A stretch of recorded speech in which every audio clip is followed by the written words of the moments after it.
Good morning, afternoon, and evening, everybody. My name is Slendermancer here, and welcome back to the woods. Today we're going to be trying a different little video here today. So we're going to do something that I watched this match recently on DB, and I thought it'd be really interesting to make kind of a video on it, so that y'all can see it as I see it, and I can kind of commentate over it. And this is low-rated duelists is basically what I'm going to try to do. If y'all like this kind of idea, do leave a comment down below, and I'm more than happy to do it as kind of a series and stuff like that. Now, I'll say this from the start. One of my biggest inspirations for like something like this was DB Grinder, because he does high-rated and kind of meta analysis, like meta matchups and everything like that on DB, like on his channel. So I would highly recommend check out his videos. I love to watch them. I love seeing the different builds and different people who have gotten these high success rates and everything like that, to like kind of facilitate that into this kind of sense and see kind of how they play through things. But here in the blue we have Team Quick Play, and then we have Mr. Robot 00. Now I'll show you the hands, both of them. Team Quick Play is going to be on Striker Tenpai. And then Mr. Robot 00 is on Shark Primite. So if you're confused on that, well, you should be. But it's really funny. I saw him play this before on a game against one of my friends. I'm just like, and then I immediately after that game decided to go watch him. So let's go ahead and watch this. So first, that's me spectating you. Surfacing Big Jaws. He just summons it. No hand traps go off. Never do this. Always make your opponent think about hand traps to try to play around them and potentially play suboptimally. So he searches the Abyss Shark here. Special summons it and then declares the effect. Abyss Shark is all in hand, so it summons it and then searches. So that's the first thing. There's going to be a lot of misplays and mistakes in this duel. I didn't want to interrupt the pace of their duel or anything like that, which is why I didn't really message them too much. I think I messaged them once on one effect, but that is what it is. But Abyss Shark does it in all one effect, just like LZ of the White Forest. But yeah, so he searches Hydrojet Shark, which I have never seen this card before this duel. It basically during your main phase lets you dump a fish shark monster or Z spell trap. So it dumps Crystal Shark, or it can even dump this, which we'll get to later. And then they'll go overlay for Kragan. Special summon the shark because now they have a water Xyz on field. Send the Crystal Shark effect. And then make the Stealth Kragan, number 2. Set 3. Well, set 2 because he keeps Impulse in hand for some reason. And passes when he has an Ash Blossom in hand. Ultimate Slayer, targeting the Kragan. Bounce, and then effect of Mirrorlogic Aggregator. Bounce to negate the Kragan. Terraforming gets hit with an Ash Blossom. And then we're going to see a Talent to draw 2. Draws an Upstart and Thrust, which was insane. I was watching this and I was like, God damn. Upstart, draw no another Melotronus, which is what it is, but I thought he drew the Thrust. So he went Thrust, grab, guess it, engage, and then he has how many spells in grave? 4, 5 now? That's what you love to see. Activate engage, add the Hornet Drones. Activate, and then draw a card. Around a Fadra. Hornet Drones effects. He's thinking, chain revive splash. Not really, he's just chaining it. When that doesn't actually work. He doesn't have an Xyz in grave right now to summon. So he realizes, oh, I can't do that. And then he activates Dominus Impulse to negate the Hornet Drones. And now we see the normal summon of Pydra. Pydra gets met with Imperm. He knows what that card does. And then he goes to the battle phase and attacks over the Kragan. Now he uses Kragan effects. He summons one spawn attaching a Kragan. I asked him why he did this in the middle of the game, and basically what he said is that he runs only one spawn. So that is a deck building choice to be made. And instead of having the Xyz Revive Splash be live, he decides to instead attach the Kragan instead of anything else in the graveyard. So we see the Pydra turn into Striker Dragon, and then the set of Widow Anchor, because now it is live, and then the set of Metaltronus and pass. We draw the Drill Beam. Battle phase, attack over the Striker Dragon with the Stealth Kragan spawn, but we chain the Widow Anchor to negate and take. Main 2, end phase. They didn't get this back. This is one thing I messaged him, is make sure you get your Kragan spawn back. Another Ultimate Slayer. Sending Detonator. Normal Summon Fadra.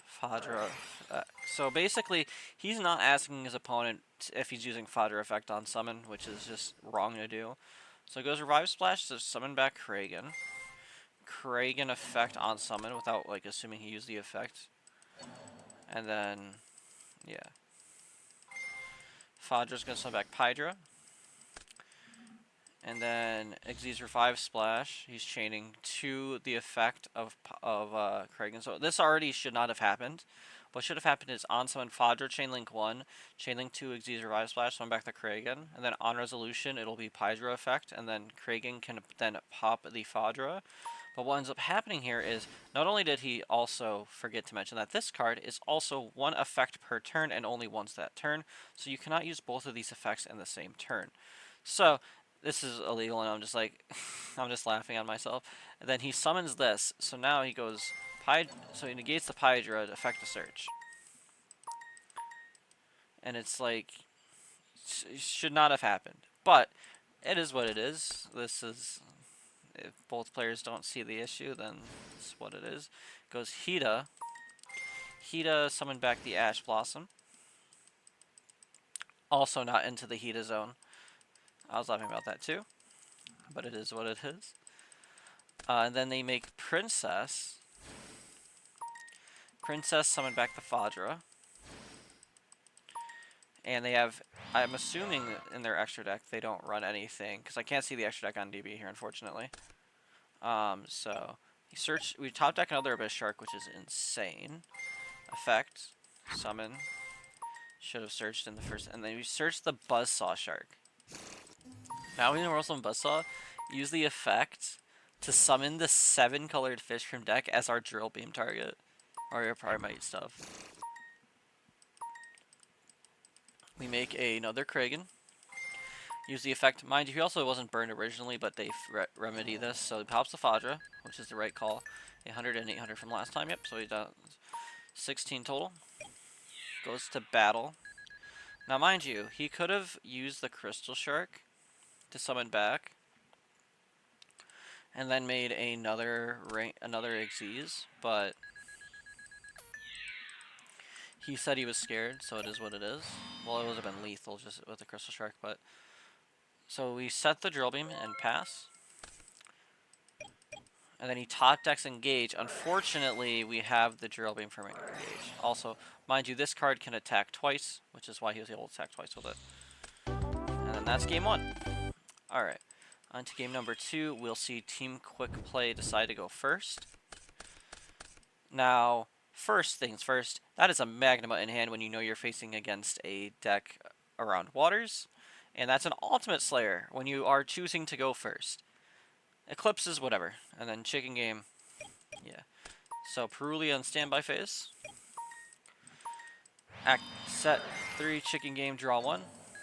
We're going to draw the Hornet Drones and pass. And then standby. Main phase, activate Unexpected Die to summon out our 7-colored fish. Now we can special summon the Surfacing Big Jaws from the hand. And then Surfacing Big Jaws is going to search out for the Abyss Shark. And now we are going to overlay for the Bahamut Shark, which he lets him get this far in the first place and waits until he uses the effect to Dimensional Barrier.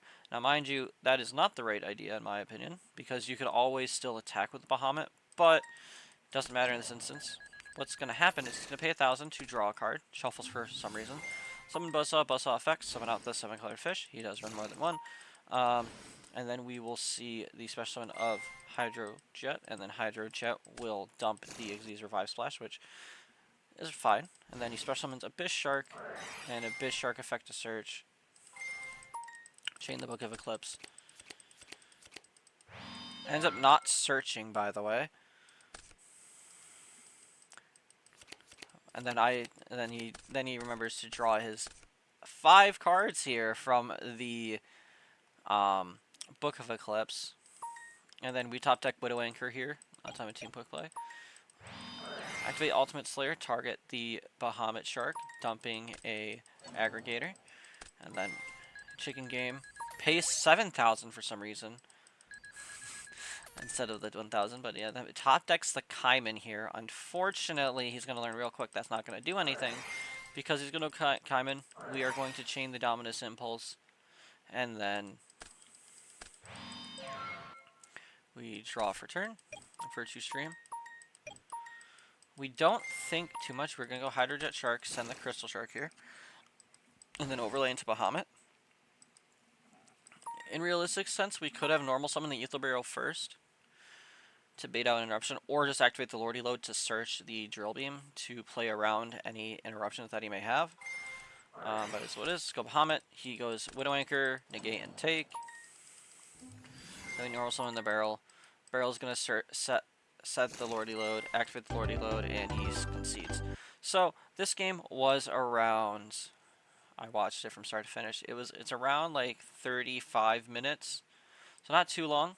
But overall, this is the kind of stuff you'll see in low-rated duelists, which is entertaining to watch, really, in my opinion. I was laughing the entire time with some of my friends and everything. But seeing how people play differently and everything like that, and then certain deck building choices, of course, and side options and everything like that is very fun to watch. But either way, don't forget to leave a comment down below if you do like this kind of content. I do plan on trying to do this a bit, maybe one or so, like every week or 2 weeks. Unless you guys really like it, then I might try to do it a little bit more often and maybe like twice a week or something like that.